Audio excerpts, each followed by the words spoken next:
The chamber of the Interstellar Council floated in perfect silence above the pale blue star called Calith 9. Its walls were made of living crystal that caught every color of light and turned them into soft rainbows. Inside, seats rose in circles, one higher than the next, until the top row almost touched the ceiling. 73 species sat there. Some looked like giant insects with shiny black shells. Some were clouds of glowing gas. Some were tall beings made of sharp stone. A few were nothing but balls of bright energy that floated and pulsed. They had ruled the galaxy together for 9,000 years. No one could remember a time before the council. They made the rules. They kept peace. They decided who could travel where, who could take resources, and who must stay quiet. Most young species obeyed without question. The ones who did not obey disappeared.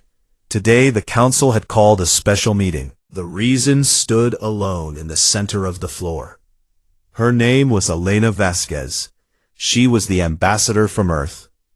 She wore a simple gray uniform with no decorations. Her dark hair was tied back tightly. Her face showed no fear, only calm. Around her, the air felt heavy with the smell of different atmospheres mixing together. Methane, sulfur, oxygen, ozone. High above her, on the tallest seat, sat Zorath Vale. He was not solid. He was a column of white-hot plasma held together by invisible fields. His voice came from everywhere at once, deep and slow, like distant thunder. Humanity has been found guilty, Zorath Vale said. The charges are clear. Reckless expansion, destruction of protected ecosystems, interference with developing species, violation of quarantine zones, cultural contamination. A low sound rose from the seats. Clicks, hisses, soft chimes, angry buzzes. It was the sound of agreement. Elena looked up. Her voice was steady and clear. We have heard the charges before. We answered them before. Our answers have not changed. A tall insectoid delegate named Crix Vor leaned forward on 6 legs. His mandibles clicked sharply. Your answers are excuses. Your mining ships tear open sacred moons. Your colonies spread like mold across garden worlds. Your broadcasts reach primitive tribes and fill their minds with dangerous ideas. You do not ask. You take. Another voice joined in, a crystalline being whose body rang like glass when he spoke. We have records. 317 violations in the last standard century. The evidence cube does not lie. Elena did not move. The evidence cube shows what you choose to show. It does not show the starving colonies we saved. It does not show the plagues we stopped. It does not show the species we protected when your fleets were too slow. Zorath Vale's plasma body flared brighter. The time for debate is over. He raised one glowing tendril. A large holographic sphere appeared in the center of the chamber, right above Elena's head. Inside the sphere, images moved. Human ships landing on green moons. Human machines chewing through crystal forests. Human voices speaking to wide-eyed aliens who had never seen stars before. The delegates watched in silence. Then the voting began. One by one, lights appeared above each seat. Red for guilty, blue for innocent, white for abstain. The reds came fast. 71 red lights, 2 whites, no blues. Elena stood very still as the last light turned red. Zorath Vale spoke again. His voice was cold now, final. By the will of this council, humanity is declared a rogue existential threat. All member fleets are ordered to prepare for containment. Weapons are authorized. If resistance continues, eradication is permitted. This sentence begins now. The chamber filled with approving sounds again. Some delegates rose. Others sent messages to their home fleets. The war machine of the galaxy was waking up. Elena raised her hand. The chamber grew quiet. Everyone looked at her. She spoke slowly, so the translators could keep up. I have one question. Zorath Vale tilted his glowing form. Speak. Have any of you ever actually fought humans? For a moment there was no sound at all. Then the laughter came. It started with the insectoids, sharp rattling clicks. Then the gas beings made low bubbling noises. The stone creatures rumbled like small earthquakes. Even the energy orbs flickered in amusement. 73 species laughed together at the small human woman who stood alone in their great hall. Elena waited until the laughter died. No one answered her question. Her boots made soft clicks on the crystal floor as she walked toward the exit. No guards stopped her. No one needed to. She was one woman. She carried no weapons. Behind her, the mightiest alliance in the galaxy was already planning her species' end. As the doors opened for her, she paused and looked back once. Her eyes met Zorath Vale's burning core. She did not smile. She did not frown. She simply said, loud enough for every translator to catch, "You should have answered the question." Then she stepped through the doors.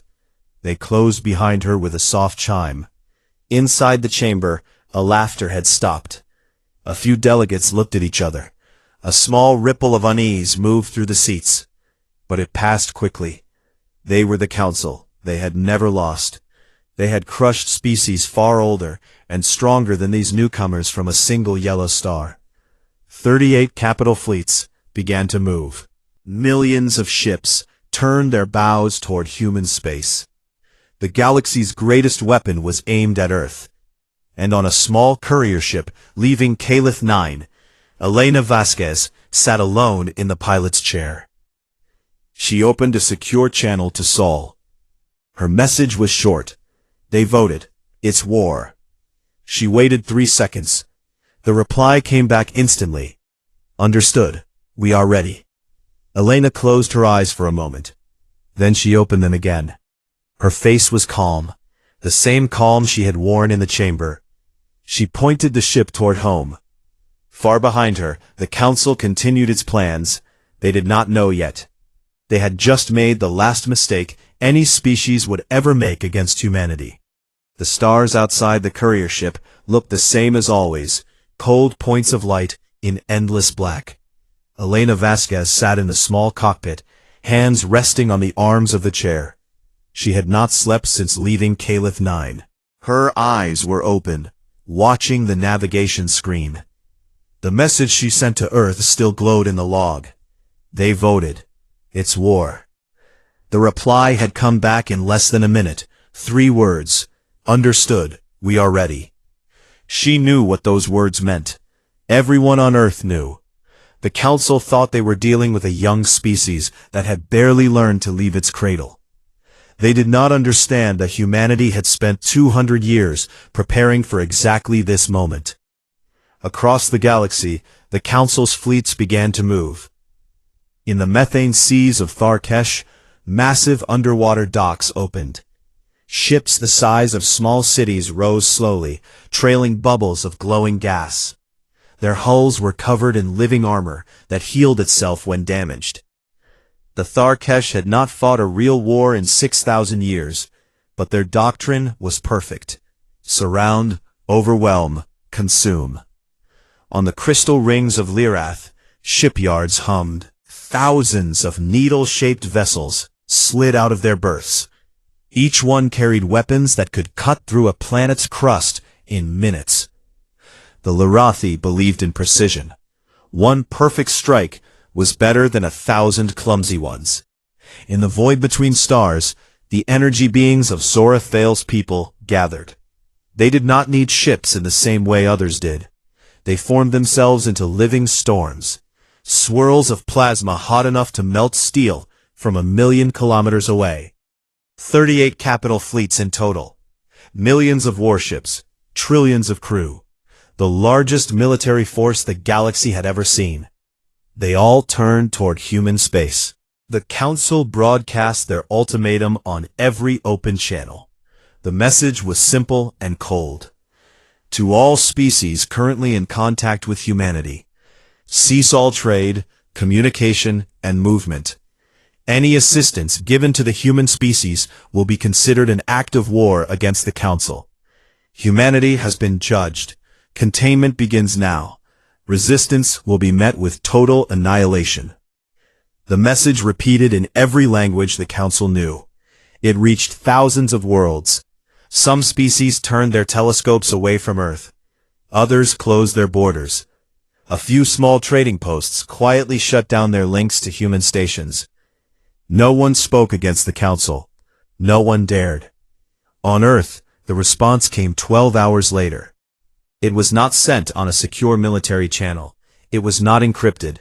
It went out on every frequency the Council used, every newsfeed, every emergency band. Plain text, plain voice, spoken by a calm woman whose face filled screens across the galaxy. She looked like Elena Vasquez, but older. Gray touched her hair. Scars marked one cheek. Her name was Admiral Mara Chen. Her words were few. We did not ask to be your enemy. You have now made us one. This is your final opportunity to stand down. There will not be another. The message ended. No threats, no boasts, just those words, repeated once in every major language. In the council chamber, the delegates watched the broadcast. Most of them laughed again. The sound was different this time, sharper, less sure.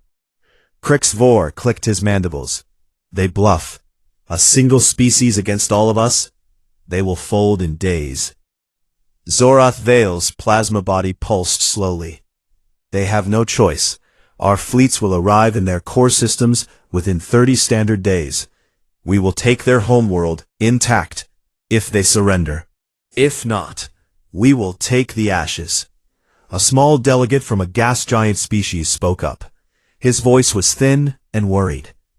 What if they do not fold? The chamber went quiet. No one answered. The fleets kept coming. Humanity did not wait. In the outer edges of human space, the first signs appeared. Scout ships from the Council entered the Epsilon Imdi system. They were small, fast, meant to map defenses before the main attack. They found nothing at first. Empty orbits, silent sensors. Then the scouts vanished. One by one, their signals simply stopped. No explosions, no distress calls, just gone. The Council sent more scouts. They vanished too. In the war rooms of 38 fleets, officers began to frown. Something was wrong. Humans were not supposed to have hidden defenses this far out. The Council's maps showed only mining outposts and research stations in these systems. They were wrong. Deep in the Oort cloud of Epsilon Indi, hidden among billions of icy rocks, something waited. It looked like a normal comet at first. Then it moved. The thing was not a ship. It was a swarm. Millions of small machines, each no bigger than a human fist. They had waited in silence for decades. When the Council scouts came close, the swarm woke up. It did not fight like a normal fleet. It did not fire lasers or missiles. It simply surrounded the scout ships. Then it disassembled them, piece by piece, atom by atom. The process took less than 10 seconds per ship. When it was done, nothing remained, not even dust. The swarm sent one short message back to Earth. First wave complete. No survivors. Similar reports came from 12 other frontier systems. Humanity's outer defenses were not walls or fortresses. Silent, patient, invisible. Built over generations, waiting for the day someone tried to invade. Back on Earth, people went about their lives. Children went to school, workers repaired machines, farmers planted crops under domes, shops stayed open, lights stayed on.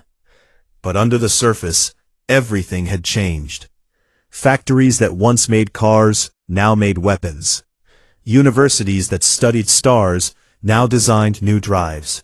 Hospitals trained doctors in battlefield medicine. Every citizen knew their role. Some would fight in ships, some would build more, some would repair, some would care for the wounded. Everyone had trained for this since they were young. The council thought humanity was soft, divided, weak. They were about to learn the truth. In the Sol system, the real shipyards opened. They were not in orbit around Earth. They were hidden, in the dark between planets, inside hollowed-out asteroids, under the surface of moons, even inside the sun's outer layers, where heat and radiation hid them from sensors. The shipyards were quiet at first. Then they roared to life. Huge assembly arms moved. Molten metal flowed. Engines tested with deep booms that shook nearby space. One new ship after another slid out of the dark. They did not look like council ships. Council ships were beautiful. Curved lines, glowing armor, perfect symmetry. Human ships were ugly, blocky, covered in thick plating. Weapons stuck out in every direction. They looked like tools made for one job: destruction. And they were fast. Faster than anything the Council had ever seen. Admiral Mara Chen stood on the bridge of the flagship Sol Invictus. The ship was so new that paint still smelled fresh. She looked at the main screen. It showed the approaching Council fleets, red dots spreading like blood across the map. She spoke to her officers. "They think we will beg. They are wrong." She turned to the communications officer. "Open a channel. Same frequency they used." The officer nodded. Mara's face appeared on every Council command ship. Her voice was calm. "You were warned. You did not listen. Now we begin." She cut the link. In that moment, across human space, thousands of hidden weapons powered up. The Council fleets kept coming. They believed in their numbers, their experience, their right to rule. They had no idea what waited for them. 30 standard days until the first main battle. Humanity did not need 30 days. They were already moving. 38 Council fleets struck at the same moment, across 12 human frontier systems. Their sensors showed easy targets: mining stations with thin shields, colony domes glowing softly on green worlds, small defense platforms that looked like toys next to the massive Council dreadnoughts. The Tharkesh flagship Leviathan fired first. A lance of pure antimatter stabbed through the void and hit the orbital fortress above New Harmony. The station bloomed into white fire. Pieces the size of houses spun away. Screams filled the emergency channels for 3 seconds before they went silent. Similar scenes repeated in 11 other systems. Plasma rained on cities. Gravitic beams crushed ships against moons. Living armor swarms from the insectoid fleets ate through hulls like acid. The Council commanders watched their screens with calm satisfaction. Losses were low. Human resistance was almost zero. One fleet admiral, a stone-skinned being named Gorath Kai, sent a message to the Council chamber. Phase 1 complete. Human outer defenses broken. Casualties minimal. Proceeding to core worlds. The reply came quickly. Excellent. Continue. Show no mercy. The Council believed the war was already won. Then the counterattack began. In the Tau Ceti system, the Council armada hung in perfect formation. 5,000 ships formed a tight sphere around the main colony planet. They prepared to land troops. Without warning, space tore open inside their formation. Not at the edges, not far away. Right in the center. A human ship appeared. Small, ugly, blocky. It was no bigger than a Council frigate. Its hull was matte black. No shine, no markings. One moment the space was empty. The next, it was there. The Council ships closest to it tried to fire. Their weapons powered up too late. The human ship did not shoot missiles or lasers. It simply reached out. An invisible wave rolled from its hull. Every ship it touched stopped moving. Engines died. Lights went dark. Weapons froze mid-charge. Then the ships began to come apart. Not explode, not break, come apart. Metal peeled away in thin sheets. Circuits unraveled like thread. Crew compartments opened like flowers, spilling bodies into vacuum. In less than 10 seconds, 100 Council cruisers turned into drifting clouds of atoms. The human ship vanished again, gone as fast as it came. Panic hit the remaining fleet. Orders flew across channels. Formations broke. Ships tried to scatter. More human ships appeared. Not one at a time. Dozens. Hundreds. They blinked into existence inside the Council sphere, too close for normal weapons to track. They used drives no Council scientist had ever seen. Drives that ignored distance, ignored time, ignored physics. One human destroyer appeared behind the Leviathan. It fired a single beam. The beam was thin, pale blue. When it touched the Leviathan's armor, the dreadnought folded in on itself, metal bent like paper. The ship screamed as its own gravity pulled it inside out. Then it was gone. A black sphere the size of a small moon remained where it had been. Anything that drifted too close fell in and never came out. Across 12 systems, the same thing happened. Human ships did not line up in neat rows like Council doctrine demanded. They did not announce themselves. They did not demand surrender. They appeared, killed, and disappeared. In the Eta Cassiopeia system, a Council battle group of 2,000 ships tried to hold position. They linked their shields into one giant bubble. Nothing could break it, they thought. A human vessel, smaller than most, translated directly into the middle of the bubble. It did not fire. Instead, it released something small and silver. The silver thing spread. It looked like liquid metal at first. Then it grew legs. Millions of legs. It became a swarm of tiny machines. They landed on the Council ships and started eating. Not with teeth, with molecular tools. They took apart armor, engines, weapons, life support. Crew tried to fight back with hand weapons. The swarm ignored bullets. It ignored fire. It kept working. In 20 minutes, the entire battle group was silent. Drifting hulks. No lights. No signals. The swarm sent one message back to Earth Command. System secured. Proceeding to next target. Similar reports came from every attacked system. In 72 hours, 19 full Council fleets vanished, not damaged, not retreated, erased. The Council chamber filled with chaos. Delegates shouted over each other. Holographic screens showed red alerts from every front. Fleet icons blinked out one after another. Some species tried to pull their ships back. Others demanded new strategies. A few small delegations quietly slipped out of the chamber and headed for their escape shuttles. Zorath Vale's plasma body flickered wildly. He tried to bring order. Silence, his voice boomed through the chamber. We still have superior numbers. We still have the core fleets. We regroup at the inner line. A new hologram appeared in the center of the room. It showed live feed from the surviving Council ships. One human battle group was visible. 50 ships. They moved in no formation at all. Some flew backward. Some spun.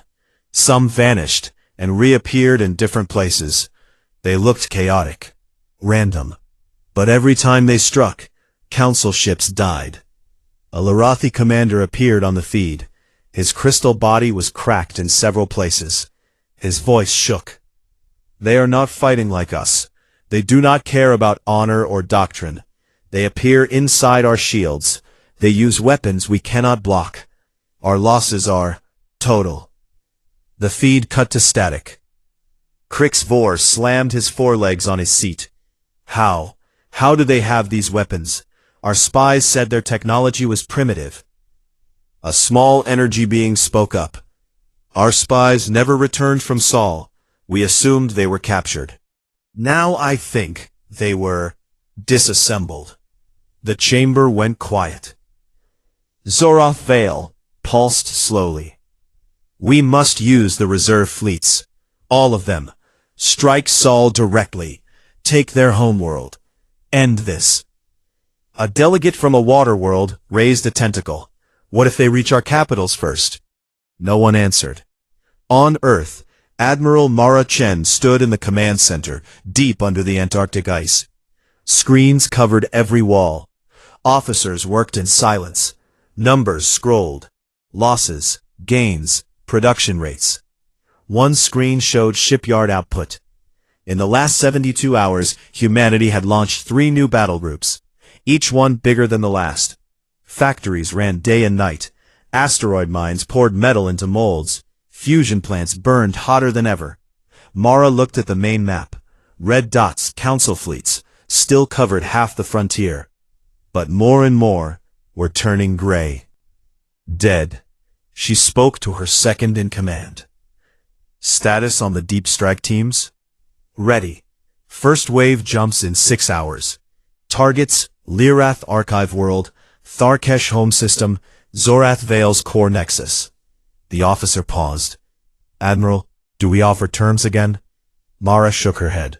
They declared total war. We accepted. She turned back to the screens. Outside in the dark between stars, human ships gathered. They did not wait for orders. They knew what came next. The Council had started the war. Humanity would finish it, and they would finish it completely. After the frontier fleets vanished, the surviving admirals pulled back to the inner defense lines. These were old, strong positions, built over thousands of years. Massive orbital rings around key worlds. Shield generators the size of small moons. Fleets linked together, so one ship's power fed the shields of 10 others.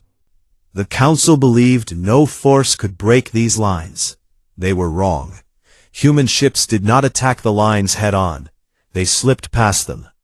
In the dead of night, on Lyrath, the great archive world where every piece of Council knowledge was stored in crystal memory banks, a single human corvette appeared above the main city. It was small, no bigger than an old Earth aircraft carrier. Its hull looked rough, patched in places, no fancy curves or glowing armor. The Lyrathi defense grid locked on immediately. Thousands of point defense lasers fired. The beams should have turned the corvette to vapor. The ship did not even flinch. A faint shimmer ran across its surface. The lasers bent away like light through water. Then the corvette opened one small hatch. Something dark poured out. It looked like smoke at first, thick, black smoke that spread fast. But it was not smoke. It was machines. They drifted down through the thin atmosphere like a slow rain. When they touched the crystal towers, they started to work. The towers began to crack. Not from explosions, from the inside. Tiny machines ate the crystal, atom by atom.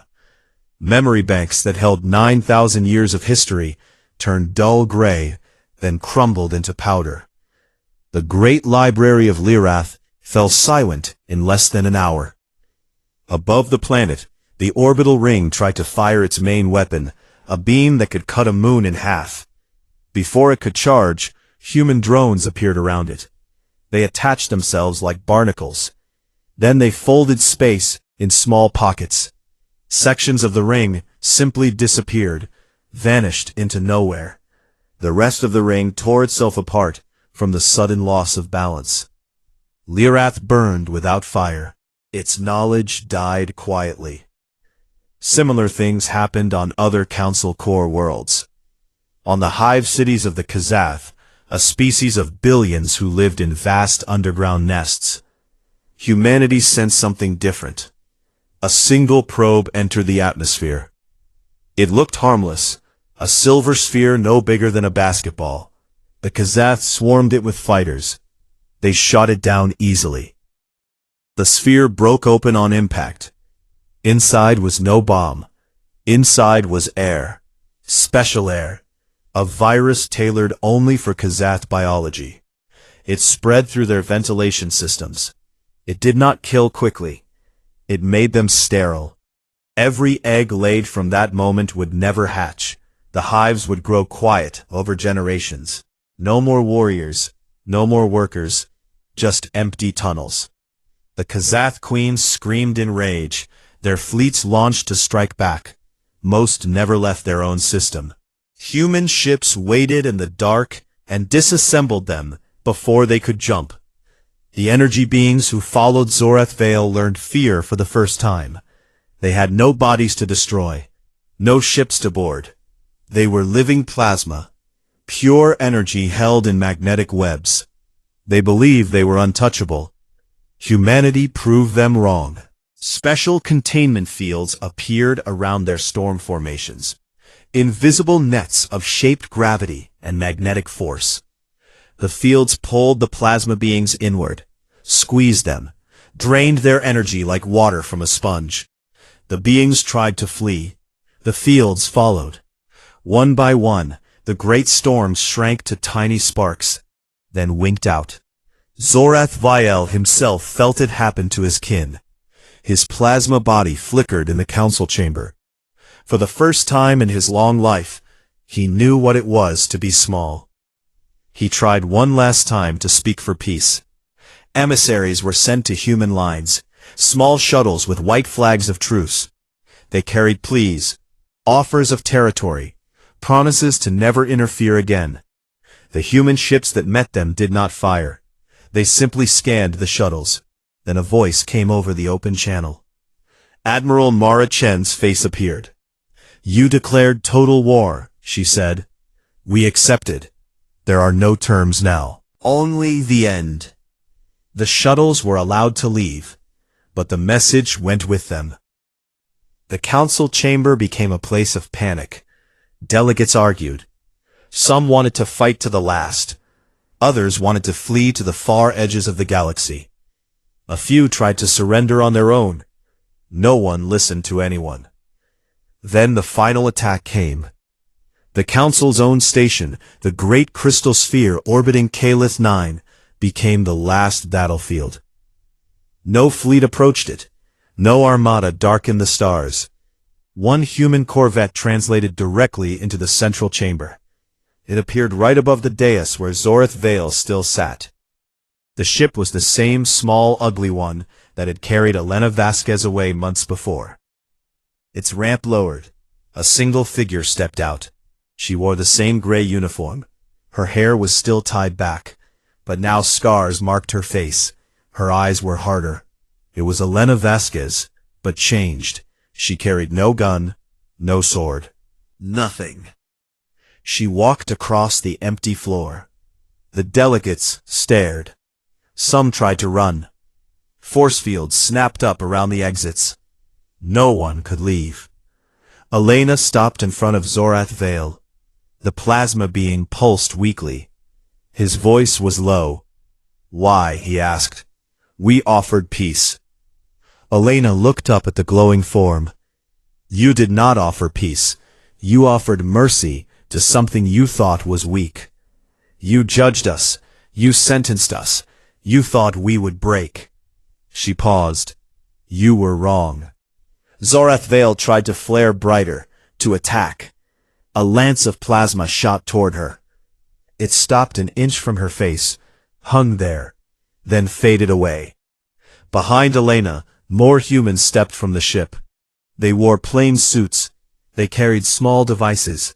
They moved to the walls. They placed nodes. Quiet beeps sounded.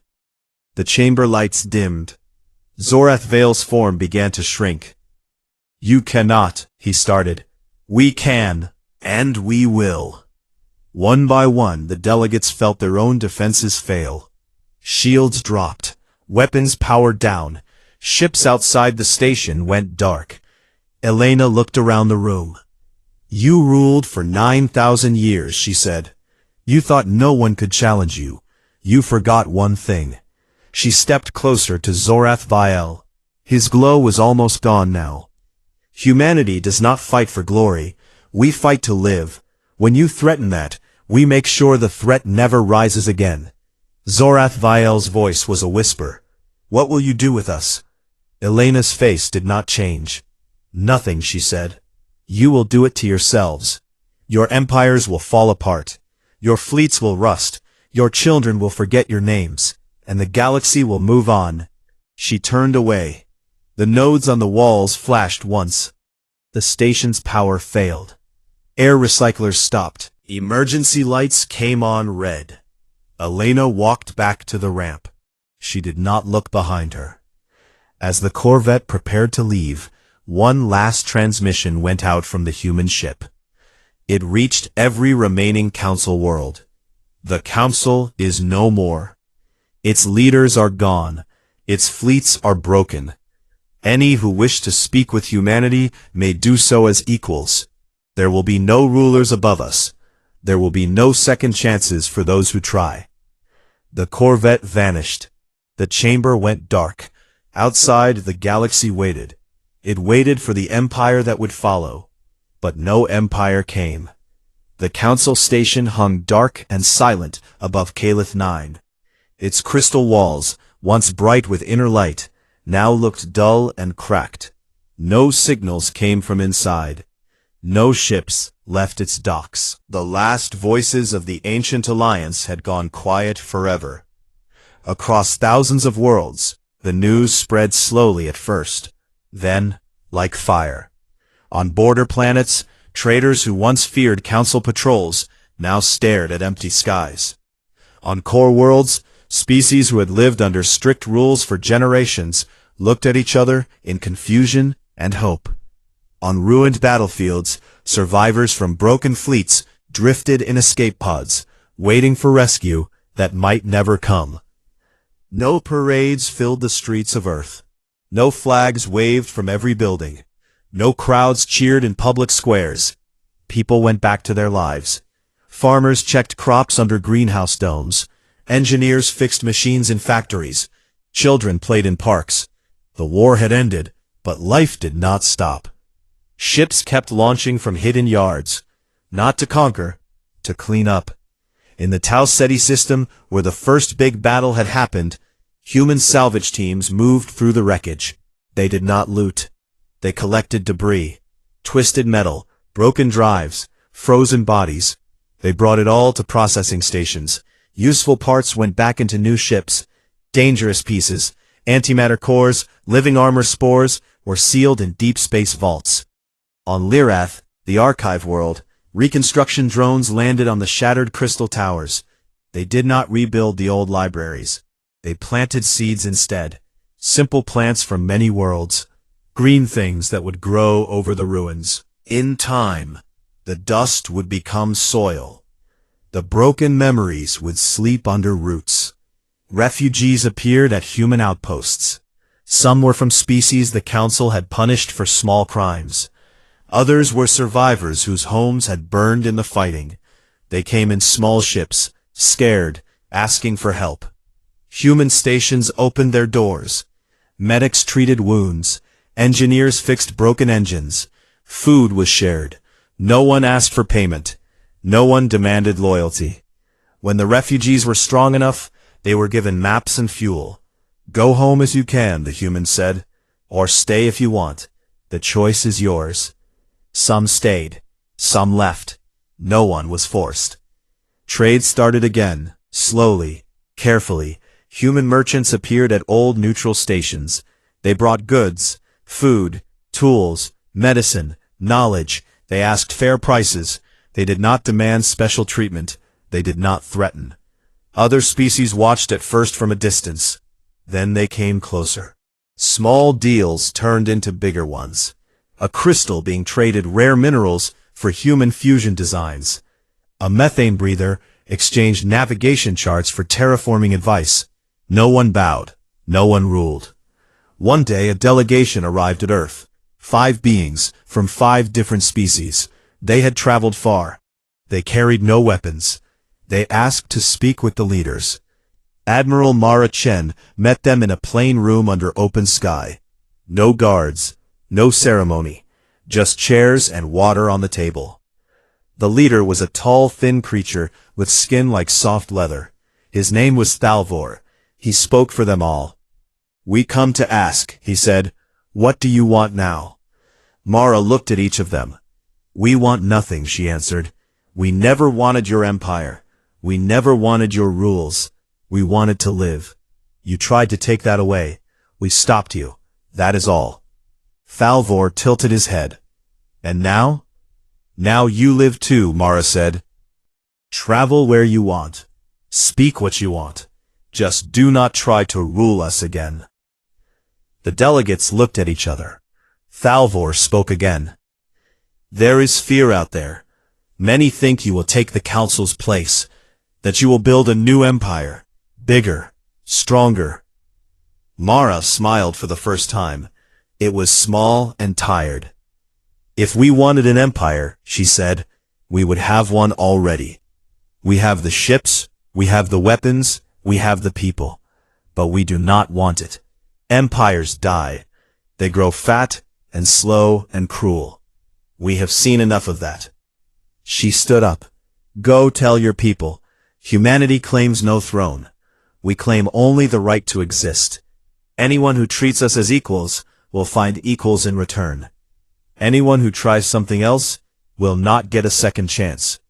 The delegates left quietly. The message spread. Years passed. New stars were charted.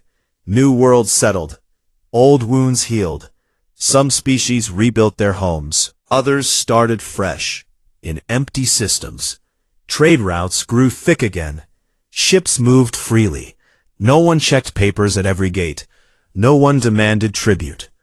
But the stories stayed. In quiet bars on distant stations, travelers spoke in low voices. They did not conquer, one said. They could have. They did not. They ended it, another answered. Completely. No council left. No fleets left. Nothing. A young alien, barely old enough to travel, listened. What are they like? She asked. The older ones looked at each other. Quiet, one said. Watchful. They laugh and work and raise children like anyone else. But when you push them, they push back. And they do not stop until the threat is gone. The young one shivered. Will they ever come for us? The older one shook his head. Only if you make them. Only if you try to be what the council was. The young one thought about that for a long time. Far away, in the Sol system, Elena Vasquez stood on a balcony high above a green valley. She was older now, gray in her hair, lines on her face. She watched children run across fields that had once been training grounds. Admiral Mara Chen joined her. They stood in silence for a while. Do you think they learned? Elena asked. Mara looked at the sky. Some did. Some will forget. Others will remember too well and fear us forever. Elena nodded. That is enough, she said. Fear can keep peace better than laws sometimes. They watched the sun set. Below them, the world turned on. No one ruled it. No one needed to. And in the deep black between stars, human ships still moved, not to conquer, to watch, to help when asked, to remind anyone who might forget. Never again declare war on humanity. Because when humanity accepts the declaration, they do not win. They end it, so completely, that no one ever dares start another. The age of the council was over. The age of quiet, watchful, terrifying humanity had begun, and the galaxy turned on without chains.